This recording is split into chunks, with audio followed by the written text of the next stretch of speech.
Hello and welcome to the show. Due to popular demand, in today's video I will be showing off my PowerMac G4. Before I get started, I have to point this out. It's been over 3 years since I showed my G3, so I think it's about time to talk about the G4. The PowerMac G4 was released on August 31st, 1999. But it's not that easy. There are many different models of the G4, some looking completely different than the one I have here.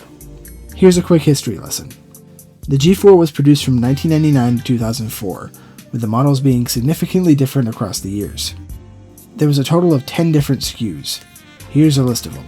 G4 PCI graphics, G4 AGP graphics, G4 Gigabit Ethernet, G4 Digital Audio, G4 Quicksilver, G4 Quicksilver 2002, G4 Quicksilver 2002 ED, G4 Mirror Drive Doors, G4 Mirror Drive Doors FireWire 800, G4 Mirror Drive Doors 2003.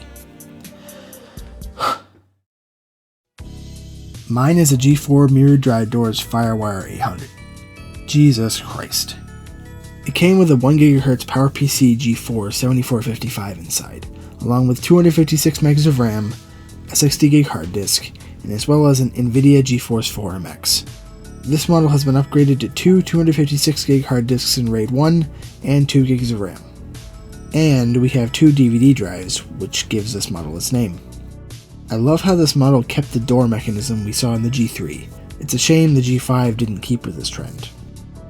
This specific model was known in many Apple fan communities as the wind tunnel G4 due to how loud the fans could get. And it doesn't stop there. This thing is heavy. It bows my filming table just after leaving it there for a few minutes. It's a very dense feeling machine when you're picking it up off the ground. Most of the G4 models could run macOS 9 natively, but the newer ones could only run classic apps in what Apple called Classic Environment, a software package that allowed you to run classic applications within the newer OS X. It runs a copy of OS 9 in the background when you turn it on, so that it can run older applications. This model is new enough to be locked to OS X, so I'll be running a fresh copy of macOS 10.3 Panther. Something to note here, this model can run OS 9 with a few tweaks. I checked on some forums and you can downgrade the firmware to make the FireWire 800 ports run at half speed, and then you'll be able to run OS 9. I'm not going to show you that here today, but if you'd like me to show that at a later time, let me know in the comments. To accompany this beast, I have the flat panel Apple Cinema display. Just look at the bezels on this thing. I also have a CRT version of this display, but I'm saving that for the G4 Cube video.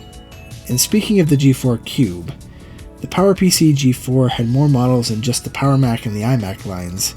There was the odd edition of the G4 Cube. I'm not going to go in depth with this computer right now, that'll be another video.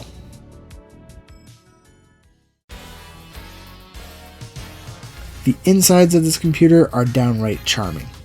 I took the old battery out and haven't got around to replacing it. I'm glad I got it out when I did.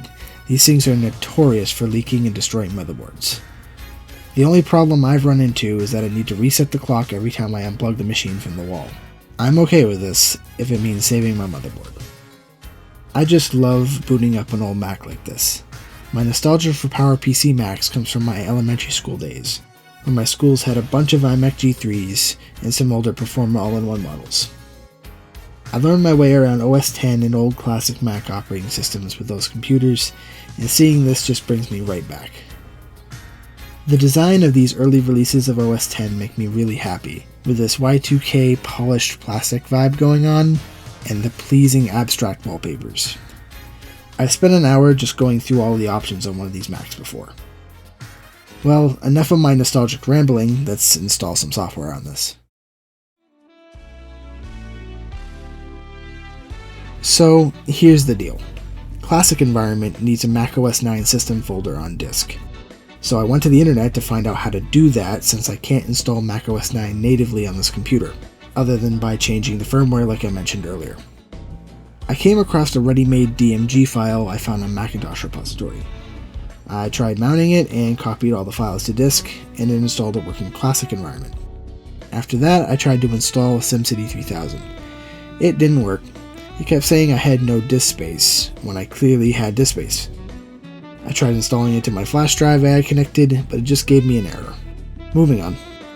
I then tried installing The Sims, with a copy I also got from Macintosh repository. This kept asking me to insert the CD when I did have the CD inserted. I even installed the no CD patch that was provided, and it still didn't work. I tried to copy the files back so it would be just the clean version, but I was still met with this error, with the CD still in the drive. I don't know what this has to do with the PowerMac G4's dual disk drives. I got frustrated and just moved on. I then installed one of my favorite Mac games from my childhood, Pac-the-Man 2. It's a simple Pac-Man clone, but it has a great soundtrack. This was on every iMac G3 in my elementary school, so I got to play it a lot in 3rd and 4th grade. You can see me here sucking at Pac-Man. Speaking of software from my elementary school days, KidPix Studio Deluxe. This is an old paint program. I remember using it in 2nd grade in an old Performa model.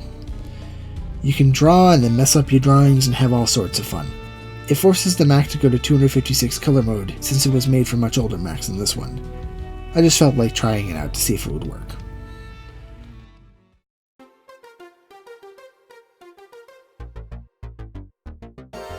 After trying to install a few more games, I realized this computer was getting excruciatingly slow. Putting the discs in RAID 1 was probably not the best idea. So I came up with a better idea. This is an SD card to IDE converter. I have a few of these laying around since many IDE drives are failing nowadays. So for this computer I got a 64 gig micro SD. I didn't think I'd need much more, and anything over this was getting a bit too expensive. So just pop it in, give it some power, and we're off. I had to install the OS again, and the classic environment again, but it took significantly less time than the time I did it before. Also, I now have the benefit of taking the SD card out and plugging it into a much more modern PC. I can then transfer files to the hard disk much faster than using a flash drive over the slow USB 1.0 connection. I had to install software to be able to read HFS Plus formatted disks on my main PC, but once I did that, I was able to transfer all the software I needed in minutes, not hours. I also installed the 10.3.9 combo update just in case some of my games needed that. So naturally, after getting all of that done, my first game to try was Snood. Yes, Snood, the absolutely perfect puzzle game. Forget Bejeweled, forget Candy Crush, Snood is the king of puzzle games. Don't at me. The next game I tried was Halo Combat Evolved. An historic game that has gone down in history as one of the world's best first-person shooters. But how good is the Mac port? I first tried it on 2x FSAA to see if this thing could handle it. Turns out, not really. The game runs super sluggish with anti-aliasing on, especially at full resolution. I tried again with no anti-aliasing, but still, the more NPCs on the screen, the worse the frame rate. It worked for a while, and I was getting used to the cinematic frame rate, and all of a sudden the textures just decided to freak out. This may not be the best port of this game, but it is still nice to see it on the PowerPC OS X platform, since there's not much to choose from. After Halo, I installed Return to Castle Wolfenstein. I had never played this part of the franchise, and surprisingly it runs quite well compared to Halo. Frame rate is more consistent, and the graphics seem to be better as well. This game looks to be more optimized for this machine. Plus, shooting Nazis is always fun. Since I reinstalled the OS on the SD card, I thought I should retry SimCity 3000. I did, and I actually got the game to install and load up. The first thing I noticed is that everything is just hopelessly slow. Anything loaded in the classic environment feels fake or emulated rather than feeling like it was running on a native machine. That could also explain why KidPix was running so badly. I tried the games anyway, predictable results. Classic environment doesn't work very well. It's finicky and things go wrong a lot. After SimCity 3000, I tried to install Red Faction, and the installer took so long I had to force quit it. I didn't get any footage, but Driver, You Are the Wheelman crashed in the menus. So I gave up on classic games. I installed Tropico 2 Pirate Cove, and it ran quite well.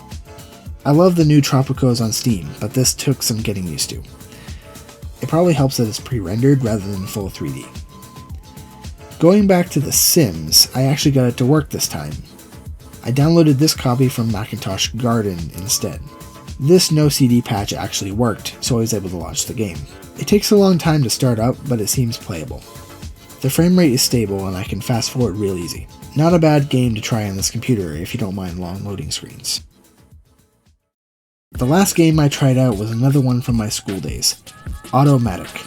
This game is about a small robot trying to save humans from the evil brain aliens coming to abduct them. Something about this game hooked me. I spent hours playing it at school. Every time we went to the computer lab, this game was all I wanted to play, along with Pac-Man 2, of course. The countless times I played this game, I didn't even think to say, "The controls suck."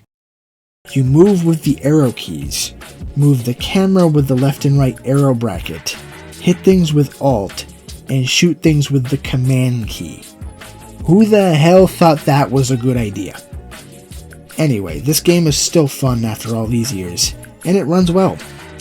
If you look past the awkward control scheme, it's a cute little time waster. The Mac didn't have many 3D platformers, and this one is pretty good. I'd say try it out if you have a PowerPC Mac that can run OS X. The last application I tried was Microsoft Virtual PC. I actually got Windows XP to boot in a virtual machine. I didn't even know this was possible on a PowerPC architecture. After bumping up the RAM, it still ran very sluggish and took 20 minutes to even boot. I wouldn't try this for any sort of productive tasks. I did this just for the novelty. I don't know how anybody used this back in the day for any productive work. It's still fun to see the wallpaper from XP on a Mac. You could maybe run Microsoft Office in this, but no games. Overall, it's a fun little thing to mess around with if you got the time.